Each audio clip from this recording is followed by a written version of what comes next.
Hey, what's up, everybody? This is Brandon Shank, and welcome to the Brandon Shank Podcast.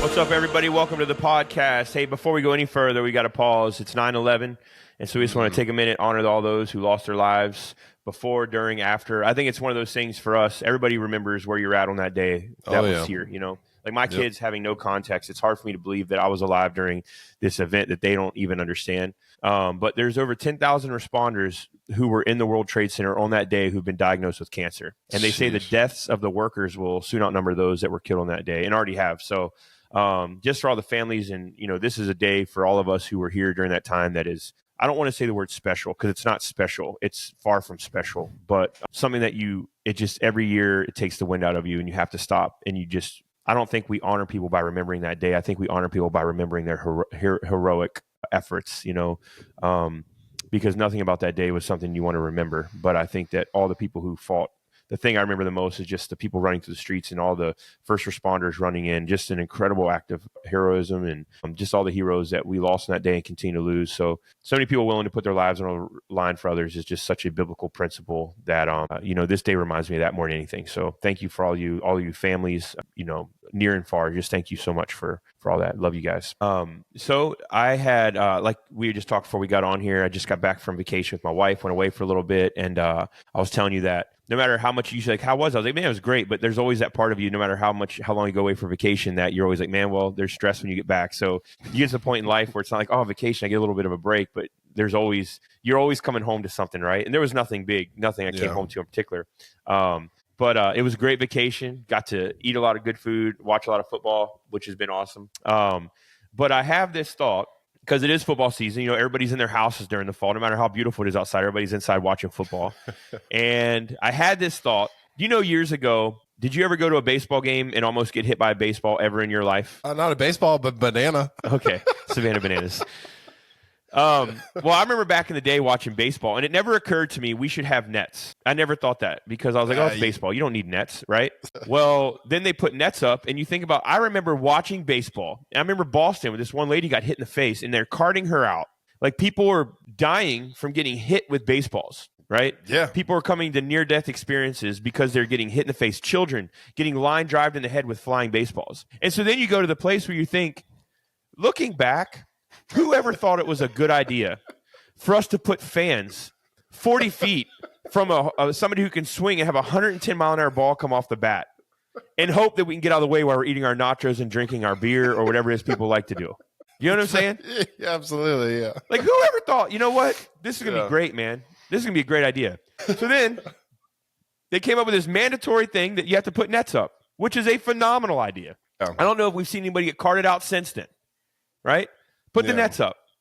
And now it would be unheard of. And I don't think people would even want to go to baseball games if there weren't nets with your children, because the amount of baseballs that hit those nets that never make it into the stands has saved a ton of people their teeth, a ton of people their life, and a ton of people health insurance money they don't have to pay out, because we're not dodging 110-mile-an-hour baseballs while we're trying to enjoy a game with our families. So true. Right? So true. So true. I think football is headed in this direction. And let me tell you why. Okay. I do. I think we're going to have a time 10 years, 15, 20 years from now, where we will look back and say, how did we ever let people stand on the sidelines during a football game? That is crazy and so dangerous. All the people getting hit. I know where you're going. Oh, my gosh. There was a young lady this week on the sideline taking photos. She looked like a college kid, and she got hit so hard. And she's just looking through her camera the entire time, takes one to the gut. This dude, lays her out, full speed, full padded up, college athlete, lays this young lady out. She hits the ground. Her camera goes flying. And when she gets up, she's grabbing her head, because I know what's going on. You know what's going on. You ever hit the ground hard and you just hear their bells are ringing and you're not sure who turned the church bells on? Yeah. This girl was grabbing her head. I know what she's having. She's having a concussion. She got annihilated. The guy goes over, picks her up, gives her her camera, and runs back on the field. And she's like telling everybody she's okay. I'm like, no, you're not. You smell blood. You hear bells ringing. You just got hit by a grown man in full pads at full speed while you were in the most vulnerable position ever trying to take pictures. There will be a time where somebody is going to lose something significant on the sideline of a football game, and then they will make it mandatory that you have to be a certain amount of feet off the field Yeah. or that you're not allowed to be that close, period. You have to be off the field because something is going to happen. I'm telling you. I was at a Washington Commanders game 2 years ago, and I was at seats that were at field level, and a guy jumped off right beside me that went to run on the field. He jumped right beside me, and it took off, and one of the security guys played dead. He was an older guy. He saw the guy and just fell over. He just didn't want anything to do with it. He was a field security. I'll never forget it as long as I live. Just fell over. They were chasing him down the sideline. One of the security guys had wheels, bro, and he was just walking this dude down the sideline. Everybody's cheering. The fans are getting louder. That's not what I'm talking about. Yeah. What I'm talking about, streakers, crazy people jumping on the field, as long as you serve alcohol, these things will continue to happen for the eternity of what we do. Sure. I'm talking about the individuals who are trying to do their job on the sidelines, particularly photographers and those holding the giant sound thing so that we can hear on Fox Sports or whatever it is we're watching. Oh, yeah. Those people are getting annihilated every weekend on the sidelines, and it is a matter of time until one of them gets hit. They fall backwards, hit their head, go into a coma, and we never hear from them again. And then they say, we got to do something about this problem. I am telling you right now, the athletes are getting faster. They're getting stronger, and photographers keep moving closer. And I am telling you, I am giving a warning to the world.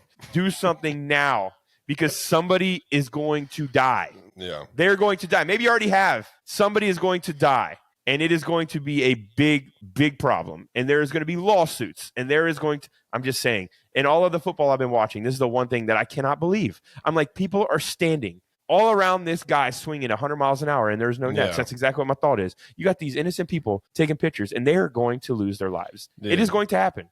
I don't want it to happen, but I'm telling you now, it's somebody that listens to me. Please, I'm putting it out for the world to hear. Do something about this because it will happen. It will happen. Yeah. I'm just saying, you So can't it's put people in the arena with the barbarians and expect them to be safe. It's not going to. It's not a good thing. It is not a good thing. It's like getting hit by a train. Yeah. Oh, yeah. Bro, this girl got hit so hard. She got hit so I know she had a concussion. There is no way she walked away without one. Yeah. If she had a helmet on, she would have gotten a concussion. Dude, it does. You're right. It happens almost like every game. Every game. I remember watching one last season where it's like it was like kind of like an older guy too. He's just holding the lines, like where they call us, and literally just get hit, and he gets run into, and he does one of those forever falling kind of things where it's like until he eventually just lays out flat. It's like, well, dude, last year one of those guys in the NFL got hit and broke his leg in half. I'm saying like half, like this. I'm saying his leg was a V.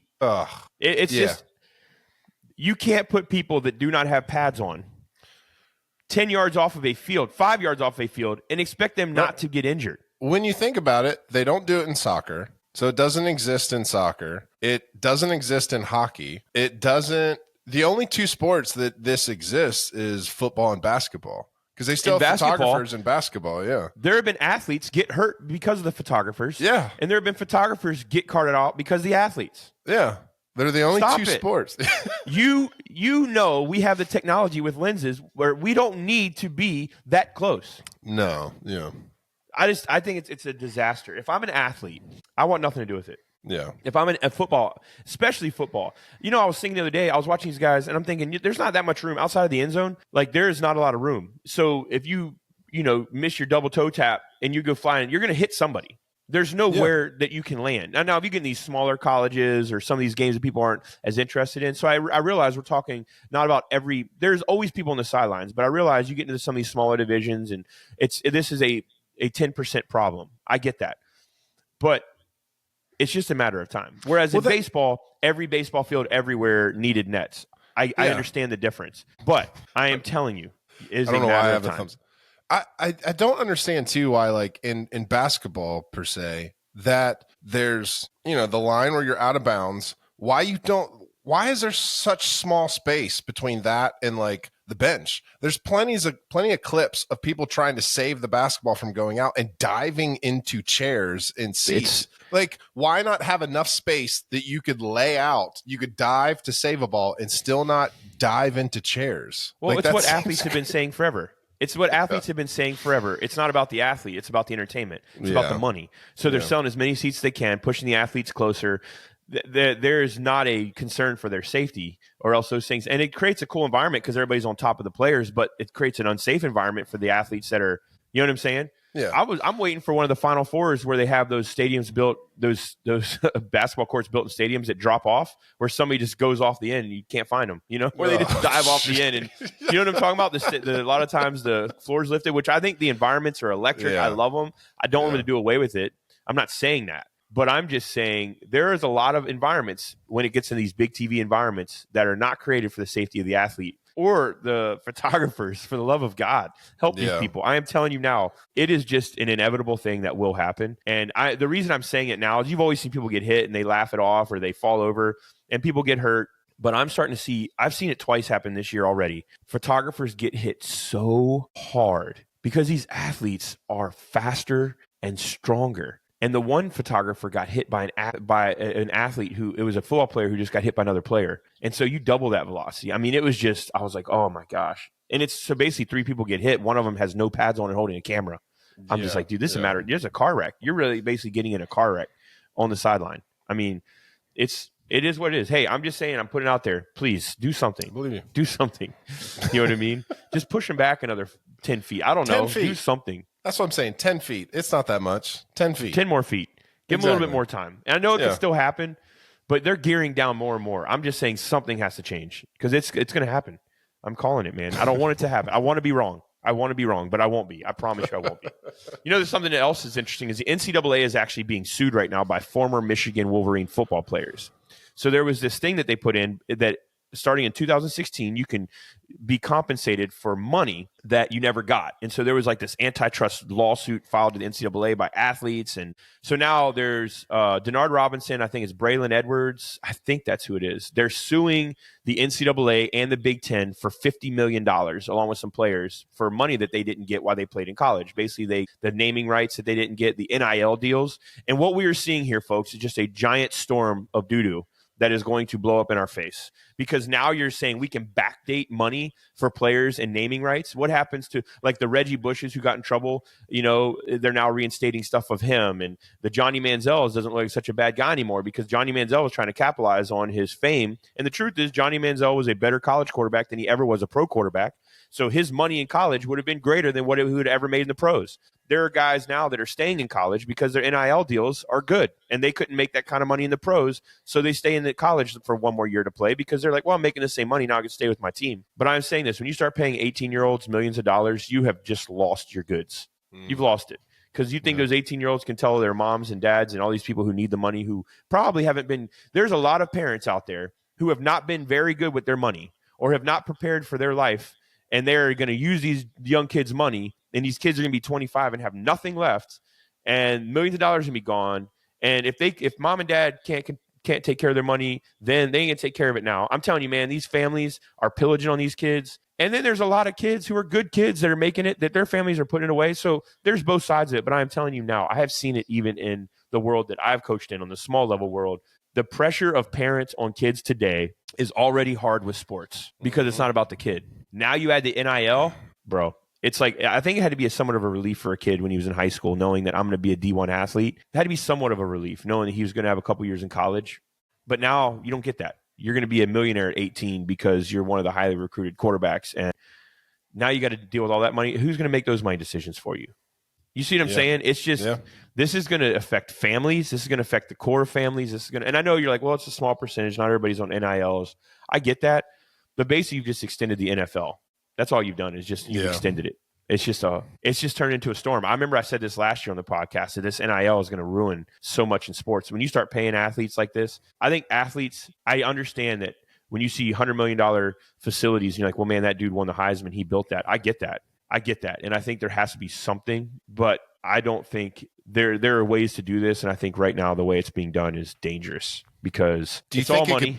Do you think it could be like some kind of thing they get on their way out? Like if you're like, hey, this person built this place, this person, this, that, and the other, I don't know. Like if there could be somewhat of like, I don't even know how that would work. Yeah. But well, I know it's dangerous when you have coaches making millions and they're making that money because of the player who won the Heisman, or, you have these presidents and these ADs. So now they have general managers for college football teams because because of the whole transfer portal. I mean, it has just turned into absolute pandemonium. So all that to say, I always think of the scripture, the wisdom of the world is folly. That's what I think of all the time. Of like, man, who thought this was a good idea?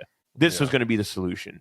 They pushed great coaches like Nick Saban out of the game because he's like, I just can't do this anymore. I mean, there's great coaches who've left sports because they don't want to deal with NIL and they don't want to deal with the money thing. Nick Saban, I think I said this a couple weeks ago, his wife, Terry, had said to him once he did last year's recruiting, they always bring recruits to their house, and she sits down with the moms, and they did like a breakfast, and she would sit with the moms, and everybody left, and she went to Nick Saban and said, what are we doing this for anymore? She's like, these people don't care about education. They don't care. They just want to know about the money. It's like they're not asking the questions about their young men, and they want to know what kind of money are we getting. Yeah. And I was like, man, that makes sense. People that are in it for, it's just a different animal. Yeah. So it's just watching college football. You're like, man, that pageantry. Every player in college football is like, last year he played for Alabama. Oh, last year this guy played for Western Kentucky. Oh, last year he transferred in from Toledo. And you're like, it's hard to have passion and excitement about a school whenever the players aren't even as committed as the fans. Yeah, I feel like that's the whole point of kind of like, especially college sports. It's like, that's your college. Like you're representing your college. And if you're just moving around colleges so much, you kind of lose that. Yeah. Well, there's quarterbacks who they're on their third D1 school. I'm talking like big D1s, big D1s. And so they're just going to different schools, Jeez. So, hey, man, what kind of fun fact you got for us this week? There is a health department in Australia that is being praised for tackling a subject that not many people seem to talk about. And they have a whole campaign. You can look it up. I'm not making this up. Someone went on to say that their marketing experts are hailing as world leading the social media campaign released this month in Queensland in Australia. Here is the campaign. It is okay to poo at work. I want everyone out there to know. I'm going back to my roots on today's fun fact. It is okay to poo at work. Wait, so I just want to know what kind of problems they're dealing with in Australia that this has to be something. So how many problems are doctors dealing with people that aren't taking care of business at work? So here's okay, let's dive into it. Okay. There's a level of like middle school Corey could probably relate to this, where there is a level of stress. And that seems like a big word to say, stress and anxiety. Somebody walks in the bathroom and you're in the stall and you just lift your feet up so they don't see you. Right? So that's what we're talking about. We're talking about this level of like, I think all of us. There's a bathroom anxiety in school. Yes, we know that. All of us have some form of like bathroom anxiety. Some of us don't care. But the truth is, it's still there. You're all like, you would rather poop alone in silence, I'm sure, or go into a bathroom where the music is blaring so loud that no one can hear the blah, blah, blah, blah, like. I feel like this podcast just took I just feel like we dropped off. So it said, if you find it extremely difficult to poo around other people, you might have, so this is an actual thing. It's parcopresis. I don't know. It says sometimes called poo paranoia. You have poo paranoia. People with this condition have an overwhelming fear of being judged by others because of the sounds or smells associated with pooing. All right, let me tell you this. When I was in high school, I remember one day I went to school and it was like 7 a.m. and your boy, I was hurting. I was like, dude, I got to go so bad, but I would not go. Yeah. I would not go. And I played football. We had our own locker rooms and everything. I could have gone. I would not go. And it was a Friday. I'll never forget it. And so all day, it was the worst. All day, you go through lunch, you go through all that. Then I had a football game that night, an hour and a half away down these back country roads. I lived in Maryland, but it was in West Virginia. Hour and a half down these winding roads. Went to the game. Yeah. Got home. Haven't eaten 3 meals after. At midnight. And finally released the hounds. Oh, gosh. So I needed a marketing team to help me when I was in high school. Yeah. You needed to would feel not go. Secure. Because you did not want to be that guy. They walk in and like, oh, and then they see your shoes. Then it's over. Right. So now, in hindsight, I wish as a 42-year-old man, I wish as a kid I had the confidence that he was a 42-year-old man, where I was like, dog, like, but it's a real thing. It is a real thing. And here's what I love. And for those of you listening that have poo anxiety, we want to let you know you're not alone. So they provided some practical tips for a stress-free public toilet poo. Okay. And I'm not going to read them all. Listen, I'm not going to read them all, but I want to at least read the very first one. Because this one, when I your read fun this, facts take over every week, and it's a beautiful I'm sorry. thing. When I read a beautiful thing, I like it. You know how when you read an article, you might like laugh inside your head. I verbally out loud. It kind of blew my mind a little bit. So this is our very first fact about relieving some stress. Remember that everyone poops. That's a book. Visualize. No, It's a kid listen, book. that's not even, that's just, yeah, okay, we can agree with that. Everybody poops. But then they said this, visualize someone famous on the toilet like Taylor Swift. Hey, Taylor, we apologize in advance. I will not do that. I will not visualize it. I'm refusing to visualize that. Can you imagine being Taylor Swift and reading this article? I mean, she's like, why me? Out of everybody, why do you got to pick me? This article just put that mental picture in the minds of everybody. I apologize in advance to Taylor. This person went on to say, I think it's genuinely one of the best government department social media teams. Listen, I think they're doing God's work. They're doing great stuff. I commend them. I think we need to open up this topic. I agree. You shouldn't be ashamed for having to poo. That's where I stand on the matter. Thank you, Australian Health Department. Yeah. I don't know what's going on in Australia, but I hope y'all get it all figured out. Thanks for helping the rest of the world with your insight today. Listen, I've said it before. If you got to go, just go. Just let it go. We used to travel with this ministry called the 7 Project. We would go into high schools and middle schools, and you do like the 6 things, like it would be drugs, sex, STDs, like all these topics that kids are asking. We would try to educate them on things. And then the 7th thing we would present at night. And so there would be a rally or like some kind of big event. We'd bring in bands, all kinds of stuff. And you present that 7th one at night, which was Jesus. Like, how do we get these? Well, God's the one who fixed them. And we did these all over the country for years. Well, this one day we had like 4 of them to do this particular day. And we had loaded into this high school. And one of my buddies, his name was Hank, one of the craziest, funniest dudes you ever meet. I was probably, I don't know, late 20s, early 30s. He was probably like early 40s. Just a funny dude. And he was our sound guy. And so we're at this school. And we had like 2 of these events in the morning that day.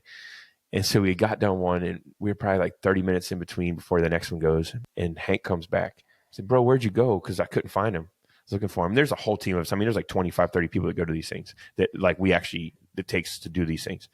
And I was like, bro, where'd you go, man? He was like, I had to use the bathroom. Yeah. He wasn't afraid of what it is you're talking about.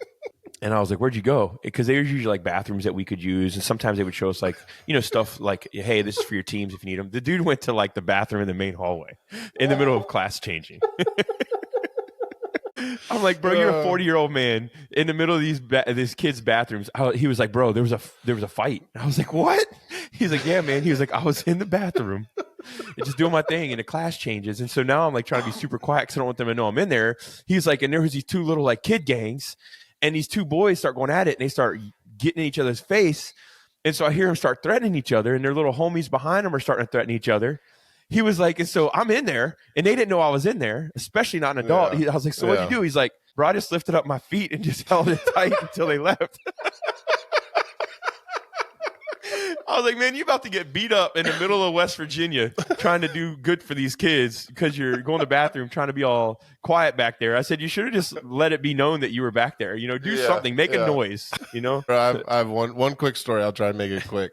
And I will apologize in advance to my brother-in-law. I am going to throw you under the bus when it comes to this. Lord. But it's related to this story. So we were in Cody, Wyoming, and we went to a rodeo. And so my brother-in-law like really has to go to the bathroom. He's like, man, I go to the bathroom. I was like, all right, well, we're up high in the stands, and behind the, where we are, you can see the bathrooms. Like, well, right there's the men's restroom. Well, I've already been in the men's restroom, so I know what it looks like. You walk in, and listen, I'm going to say Cody, Wyoming, y'all might not have this issue, or you just don't care because they don't have stalls at this rodeo. It is about 3 foot tall cinder block wall and no door. And so when you walk in, you can just see the people pooping. They're sitting there. Now the wall is like, it's 3 feet high.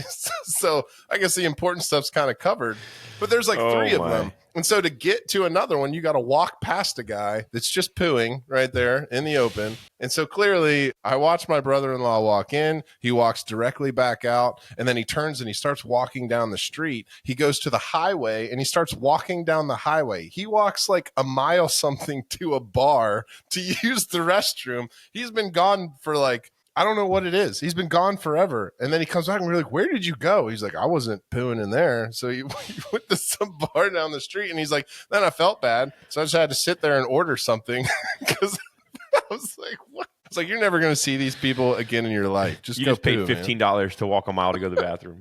Hey, for all you out there that have anxiety with this, you're not alone. The moral today, if you learn nothing else from this, you're not alone. Yeah. There are people just like you who need comfort and who need a place of peace. You asked for it. Oh, you got me this week. You got me. Don't blame me. You asked for it. As always, thank you to the great John Madden for your intro. We appreciate you. Rest in peace, my friend. Mm-hmm. What would you do if I told you that you could get any tattoo that you wanted? Any tattoo, and it's completely removable. Man, I'm going to get 3/4 sleeve. I'm just going to finish the work that I've always wanted to do. Just don't have money for you get it. that's what you want. Yeah. That's what you want. Yeah. All right. Well, we might have trouble with that. Yeah. But there is a way to do this. You can now get a tattoo that will go away completely. Okay. It's called leg hair art. Whoa. It's a real thing. I don't have them. That's why we're probably not going to be able to do the 3/4 sleeve. It is a real thing. It's a real thing. I'm looking it up right now. It's disturbing is what I'm going to tell you, because I saw it and my thought was, that's disgusting. But what they're able to do with leg hair is unbelievable. It's unbelievable. Just saying.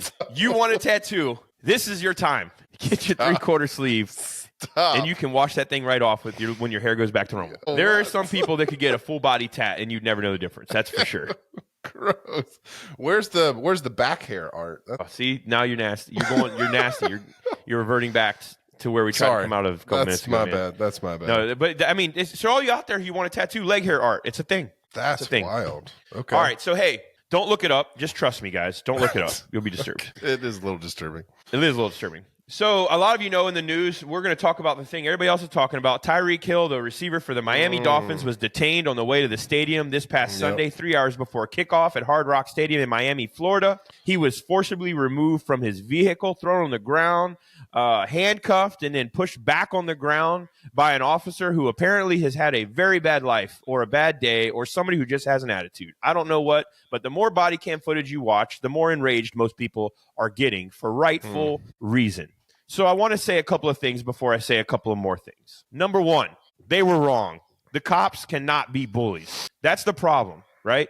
We have police officers that are bullies. The other problem is that we have a lot of police officers that are not bullies. So what does it leave you? It leaves you in the middle of this paradigm where you have officers that are trying to bring peace and love and joy and hope to people by keeping our streets safe. And then you have other officers who are bullies that do nothing but abuse power and abuse people in the process. My thought is this. As a police officer, what gives you the right to put your hands on anybody? I just want to know. Yeah. If it's against the law for me to put my hands on you, then unless your safety is at risk, what gives an officer the right to put his hands on me? If I have not put you at risk, and this guy clearly put his hands on Tyreek Hill in ways he shouldn't. Now, let me back up and say this. This is not a political podcast. I am not police or die or I'm not a Trump or Harris. That's not what we are here. It's not what we are. But I want to say this. When you watch the footage, there is Tyreek Hill could not have done anything to warrant this type of response. You're talking about a misdemeanor, careless driving, but yet it ends up in handcuffs. Come on, man.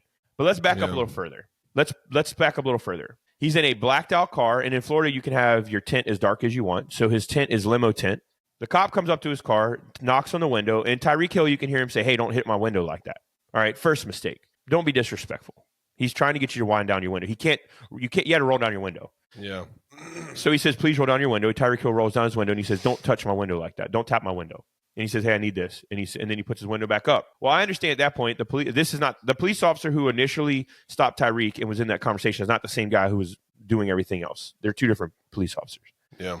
So then the police officer says, "Can you please keep your window down?" I understand that. Cops get shot in the line of duty all the time doing traffic stops. So everybody needs to realize that. Police officers get shot through dark windows all the time doing traffic stops. It is a reality, right? We all agree with that. Yeah, sure. So at that point, it's a safety concern. The police officer says, "Please keep your window down. Don't knock on my window." Okay, keep your window down. So what does he do? He puts it back up.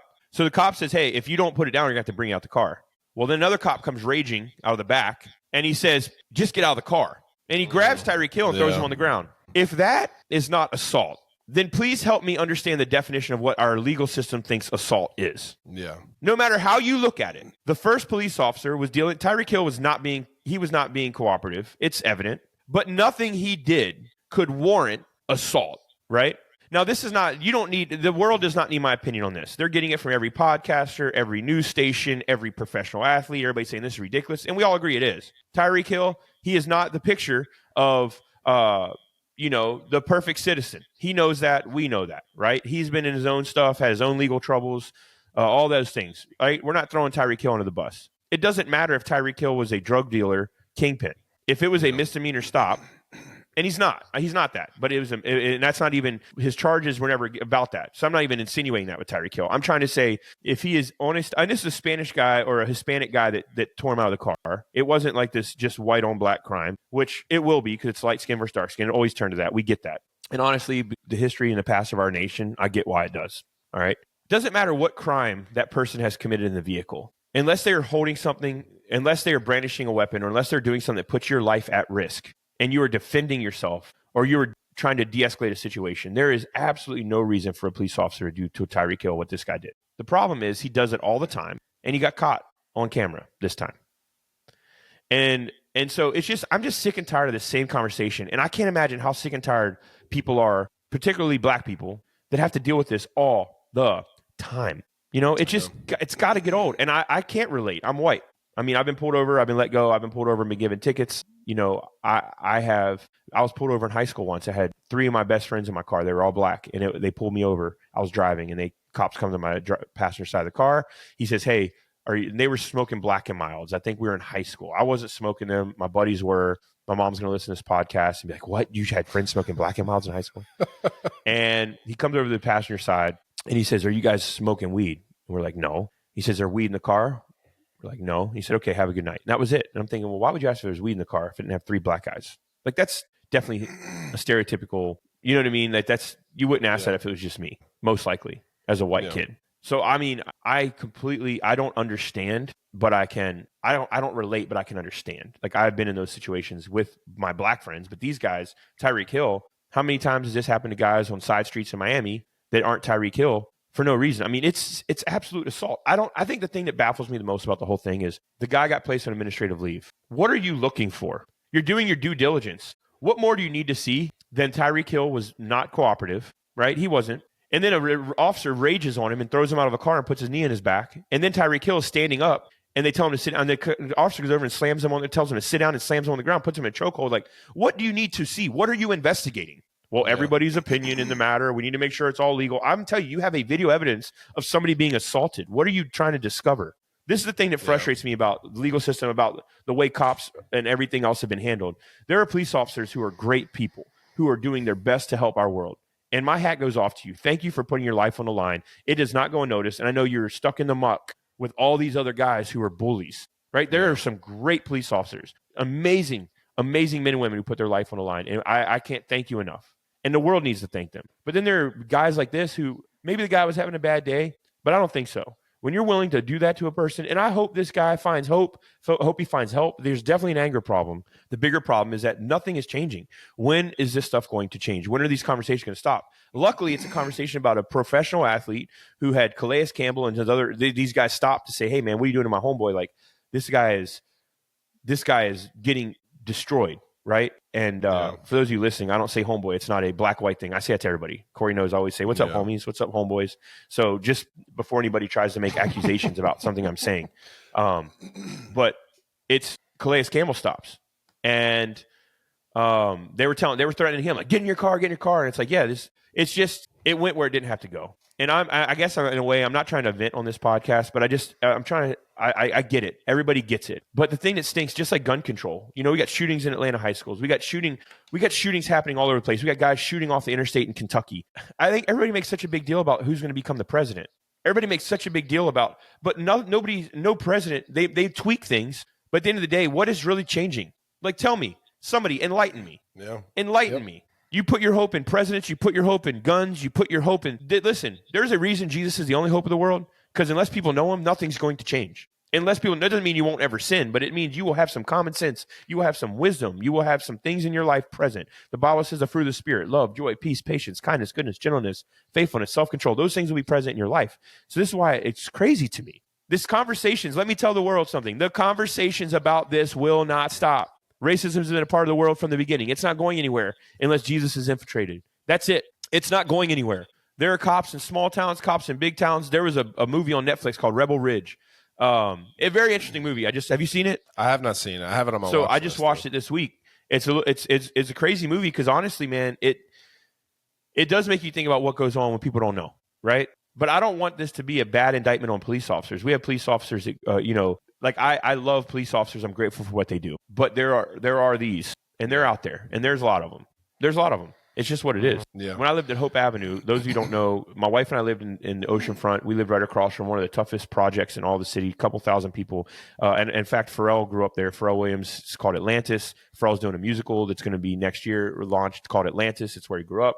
We lived right across from Atlantis. We loved where we lived. We loved our neighbors. We didn't look at it as a mission field. We looked at it as just our neighbors. And I loved our time there. And there were shootings there all the time. One particular Sunday afternoon, there was a shooting. Bullets are flying everywhere. I walk over across the street because I know a lot of the people there that were sitting outside. Some of the older people were sitting in their lawn chairs. Everybody ran inside. Everything goes quiet after a shooting in a neighborhood like this. I mean, I'm talking like eerie quiet. Like you won't hear anything for 2 and 3 days sometimes. You won't see people for 2 and 3 days. And it goes eerie quiet. And I'm over there. I'm the only white guy that's over there. And the cops show up by the droves. And I'm walking. And the cops yelling, everybody get in your apartments. Everybody get out of here, blah, blah. And they're, they got guns, they got weapons. And I was like, hold up. I was like, easy, bro. I was like, we're going. Because this dude just yelling in everybody's face. Like, these people have just been a part of tragedy, like trauma. Like, there's bullets flying everywhere. They're ducking. And he's like, well, I'm not talking to you. I'm talking to everybody else. And I said, well, what's the difference in me? And he just looks at me. And so I've seen that even here. I'm like, what do you mean? I don't even, bro, these people actually live here. I live right across that street. So if anybody, you should be talking to me because I'm not even here. I'm just here trying to help. But and I know not everybody's like that. I get that. I talked to some man in my time I lived there. I can't tell you the amount of amazing police officers that I met that just love people. They love people so well. And we don't talk about this topic a lot on here because it seems like you just talk in circles. But this video really disturbed me.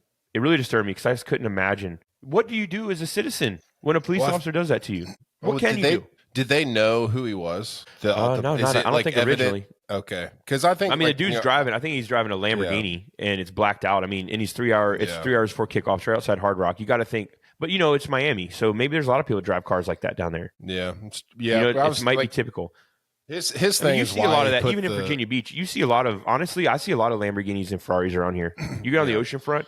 I see a lot of Rolls Royce. I see a lot of Maseratis. Like those kind of cars used to be a lot more exotic than they are. Meaning around here. I feel like I could see a Lamborghini or Ferrari weekly. Sure. Yeah. Do you see him a lot? I do. Yeah. His thing is he was rolling back up his window is to not try and cause a scene, which I can understand from his perspective, being an athlete, somewhat of a, celebrity kind of status. He's a huge name. He's one of the best NFL. So, he's one of the top 10 players in the NFL. But probably the best receiver in the NFL. Yeah. And so just to he's not rolling it up, but again, you can see both sides, but clearly if an officer doesn't take the time to understand that or be aware of that. And I'm not going to try to be a professional on it. I'm just simply saying I'm going to step away from it and I'm going to say, listen, you put your hands on somebody and your life's not in danger, it's wrong. Yeah. It's wrong. Mm-hmm. Somebody that's not violent, it's wrong. I don't care what you say, what anybody says. And that's where I'm like, I just don't understand how we've gotten to this place. It's just such a bully society. And then we wonder why our kids are being bullied. Well, look around you. Our legal system bullies people. Like, in what world is it okay just to put somebody in prison for their whole life? Like, that's an animal. Like, our prison needs reform in a way that you can't. I mean, nobody in their right mind's like, yeah, just put them away for the rest of their life. Why? Like, why? Can we not? You say, well, some people can't be reformed. Maybe that's true. But I believe that Jesus can. And you're saying, well, they don't want to serve God. Well, that's their decision, but I don't think you let a murderer out after a year either. I think there has to be it's almost like, well, you lock people up and you don't actually try to grow them as people. I mean, there's people who've come out of prisons that have changed the world because of the reform that they've experienced. So I'm not saying I have all the answers. I'm just saying our legal system is so messed up and so lopsided. And we act like the government's going to change everything. I'm trying to tell you, the government's not changing anything.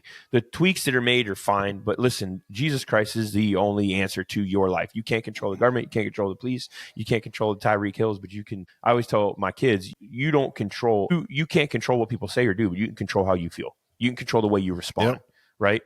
Self-control doesn't mean you don't get mad. It means you don't act on your anger. Like Ephesians 4 says, don't let anger control you. So, but it brings up something else that I think it's such a hot topic is the whole transgender and LGBTQ thing. And Will Ferrell just had a documentary that he's getting ready to release, which I can't wait to see. It's called Will and Harper. And it's about Harper Steele, who he and Will Ferrell, they wrote on Saturday Night Live together. And Harper Steele came out as trans and told Will Ferrell, like, hey, this is what's happening with me. And Will talks about, like, it really set him kind of back initially, like, what? So they go on this road trip and they film a documentary of it where Harper Steele is a woman and he goes on, he's like, let's go on this road trip as this new person. So Will Ferrell goes on that. And I haven't seen the documentary, but I do want to see it. But at the end of the documentary, it really is about, it seems like it's about Harper Steele really saying, I don't even know if I love myself, and I don't know if people would accept me. And I think if we're really going to be honest about the whole world that we live in, that's really the core of it. I don't care if you're straight, hetero, LGBTQ, if you're struggling with anything in your life, or if you're trans, that's the core all of us want, is we want to be loved and we want to know people who love us. And it just hit me, man, when I watched this. I was like, wow, if more people would stop going off on their podcasts or going off on their TV stations or going off with their, these typewriter warriors, and they would actually sit down with people who are going through transformations and spend time with them, spend significant time with somebody that's having surgeries to alter their male or female biological DNA, and love them and become a fan of them and help them. I think it would change the world. There are people that don't feel accepted as they are, and they feel accepted in other ways. And I'm telling you right now, even in Little League, man, I've coached. I've coached against teams that have kids that are, oh, it's a she, it's a he. He identifies as a she, or they're like, no, it's not a he, it's a she. Like, they're very adamant, and they're just kids. And I'm like, well, where are the parents to help these kids? That's what I always think. Where are the parents at? And I'm like, I guess it would be hard if one of my boys came to me and said, I feel like a girl, I want to dress like a girl. And you fight that, like, as a parent, is, well, you got to lead them. Yeah, you got to lead them, and you got to tell them, and you got to, like, pour into them what God's created them to be. But they got to be connected to God. They can't just be connected through a parent, right? But I think what people are searching for, even people like when I saw this documentary, is like, yeah, well, Harper Steele, he's searching for the same thing everybody else is searching for. He wants acceptance and love and wants to find out who he is and his identity. You can't find that separate from God. But I tell you what better way than for people who love God, that are connected to God, to be connected to people and not use them as a mission field, but true friends that say, man, I love you. And like I accept you how you are, that you're trans, that's what you are. Okay, well, I accept you as this woman, and I'm going to love you. Doesn't mean you can walk in the bathroom with my 10-year-old son if you're a woman that's trying to be a man. I'm not saying I'm going to be stupid about it, but I'm saying that acceptance doesn't mean, I think a lot of times we look at acceptance of people as full agreement on. There are things in people's lives, the way they raise their kids, I don't like, but I love them. Yeah. You know what I mean? So I just think it's just one of those things. I think as people, you want to be, Christians love to be Christians because they're saved and they're not going to hell and they can stand on pedestals. But those real Christians want to have something resonate with them and people like this. Like, man, what is it about this person, And you say this a lot, and I love this because it is a fantastic perspective that I think Christians have to have. It's just like, I can't hold someone accountable to Christian standards that don't claim Christianity. That they don't, that's not how this works. And so there's a level of like, so then what is my job? Well, my job is love. Again, we're not, in our minds, we're not going to break certain moral things as Christians that we believe and standards that we have. But if I know someone, if I am in a relationship with someone else who doesn't claim to be a Jesus follower, then my role is love. My life is an example to them. My life is an influence to them of Jesus Christ's love for them. And again, I don't think that we should shy away from things that we believe in the same way that, like you said, I'm going to parent differently than someone else might. I may not agree with certain parent things, but that doesn't mean that I can't be in relationship with them. And so as Christians, when you really do begin to view it that way, that your role is love, your role is to be a light, Your role is not to come at this with some kind of pride or arrogance that I embed. No, like your role is just to simply to love. And it is within Christianity. And once someone claims Christ and invites the Holy Spirit into their life, then obviously those things change a little bit. But we pray that the Holy Spirit is the one doing the work, the life-changing work. And we've seen it happen. I mean, you've seen it happen. I've seen it happen. So it's like, it is such a beautiful perspective to have rather than, no, it's my job to forcibly change someone's mind. I'm like, well, that never works. Yeah. I mean, all you have to do is look at our political state right now. That doesn't work. You know, like I watched the debate last night and you're like, this is our country. And it's crazy to me. And it doesn't work. Like, this is not how this works. So I feel like we're trying to solve big issues. I feel like we're trying to solve problems of a statue that's deteriorating by polishing it. Yeah. It's like there's I'll tell you, number one, people can say what they want, man. You take Jesus out of everything. You take it, it's not even about Jesus in politics. Doesn't mean you force people that are trans to be straight and force people that are gay to be straight and force people that are that's not what it means. It means you love people. Yep. Christians, it means you love people. It doesn't mean you force people. There's the difference. What if you love them without expecting anything in return? That's a biblical principle. And we that's the difference. It's just that simple. Yeah. Here's my final thought. I'm sorry. Go ahead. No, I was just saying, I don't see anywhere in Scripture where Jesus forced someone to do anything. Never. Like, that's not never. Or picketed against them or stood against them, or like the world again. And this is a phrase everyone knows. It's so easily to know what someone stands against rather than necessarily what they stand for. And Jesus was a perfect example. Were there things absolutely, for sure, there were things that Jesus was against, but you don't really see a lot of in his interactions unless it was the Pharisees. Unless it was the Pharisees. It's something we're doing our 10-year anniversary this weekend at Palms, you know, and for those that are part of Palms, and the word the Lord gave me this weekend is just simply like, we're talking about our miracle series. We're talking about miracles, and Jesus says, come to me, bring them to me. Like, that's something he tells people all the time. Whenever they want a miracle, bring her to me, bring him to me. Hey, come to me. You know, and I don't mean to spill the apple cider before we get to the apples, but that's kind of like the concept is like, he's like, hey, come to me, like bring them to me. And I think that we don't do that. We expect God to do for us. And it's like, God's like, no, man, I've got something incredible, but come to me, bring them to me and watch what I can do. So here's my final thought. So recently archaeologists discovered ancient seal affirming a biblical account of Jerusalem 2,700 years ago. Did you hear about this? I have not, no, but so it's in the city of David in what would have been Judah. They found a little emblem. It's like a coin, but it had a hole in it. And they said it would have been worn around the neck of a high-ranking official up next to King David. And they believed it was somebody that would have been right next to him. And as they look at the inscriptions and the things that were on it, they said this thing confirms what they had thought, and it confirms a biblical account of David and some of the things that were. And I'm like, well, isn't that a surprise? They say it's a piece. They say that this is a piece that makes it impossible to not be moved. That's And cool. I'm like, well, isn't that interesting? It proves biblical accounts. They've never found an artifact in the history of man that hasn't. Yep. You know? Yeah. And so it's the city of David that they're uncovering and doing this stuff. And so they're talking about, just, all these concepts. It's just really cool, man, because you start reading about it. You're like, wow, like this is incredible. You're touching history. 2,700 years old. This thing would have been worn around a warrior's neck that was right next to David. How awesome. That's really cool. Yeah. How incredible. So, hey, score one for Jesus, man. He keeps winning. He wins all the time. It's a beautiful thing to be undefeated. Oh, yeah. So anyway, well, let me pray. Lord, thank you so much for each and every person listening. I pray that they would know you love them, that you're here for them, that your hand is on them, you'll never leave them. God, I pray that they would see that you care so deeply. I pray they're moved today by you. In Jesus' name, amen. Love y'all. We'll see y'all this weekend. 10 years. Here we go, 9:30, Palms Church.